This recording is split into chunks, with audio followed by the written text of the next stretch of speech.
Ura je 3 popoldan in takrat je na tom telefonu linija pogosteje zasedena. Kako misliš to, da si zelo osamljena? Osamljenost je v bistvu tema, v kateri otroci in mladostniki spregovorijo na različne načine. Recimo otroci povedo, da so žalostni, da nimajo več veselja, se udejstvovati v neki dejavnosti. Za občutek osamljenosti je več razlogov. Lahko so te izločili iz skupine v razredu ali pa ni nikogar doma, ko prideš iz šole, saj morajo starši veliko delati. Prav to je Anin primer.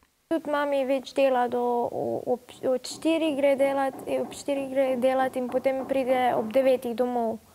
Pa po telefonu se kdaj me pokliče, ampak jaz bi tudi, da bi bila z mano.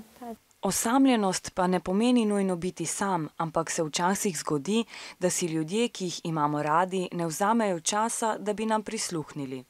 Če nek 12-letnik reče, jaz sem osamljen, jaz to razumem kot potrebo po tem, da so mi starši na voljo, da so starši tukaj zame. Kakšen je sploh zate občutek osamljenosti? Kako se takrat počutiš?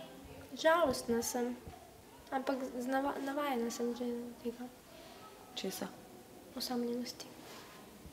V takih trenutkih je pomembno, da najdemo nekoga, na katerega se lahko zanesemo in mu zaupamo. Lahko so to starši, prijatelji, sosedje, tete, učitelji ali socialni delavci v šoli. Od 12. do 20. ure pa je vsak dan na voljo tudi Tom telefon.